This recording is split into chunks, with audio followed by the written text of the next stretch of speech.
Guys সবাইকে জানাই happy Makar Sankranti. মা আমার জন্য সকাল সকাল তেলের পিঠে নিয়ে চলে আসছে। একখানা পিঠে নিয়ে মা খেতে খেতে রান্নাঘরে চলে গেল। আমি বারান্দায় বসে পড়ে 3-4 পিস পক পক করে তেলের পিঠে মেরে দিলাম।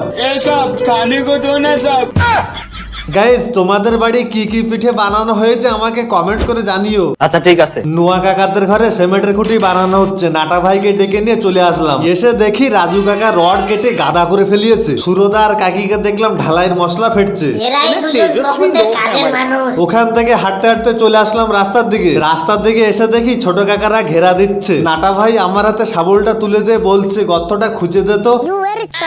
আমি অল্প একটু সময় গর্ত খুঁজে ওখান থেকে দৌড় মেরে চলে আসছি আড্ডা মারা বাড়িতে একা একা কিছুক্ষণ আড্ডা মেরে ওখান থেকে চলে আসলাম সঞ্জয়দাকে বাড়ি। গাইস সঞ্জয়দা আর কর্ণদাকে দেখলাম ছোট বাচ্চাদের মতন বসে পড়ে রিমোট কন্ট্রোল গাড়ি চালাচ্ছে। গাইস এই গাড়ির মধ্যে অনেক কিছু রহস্য আছে, পার্ট 2 তে তোমাদেরকে খুলে বলবো।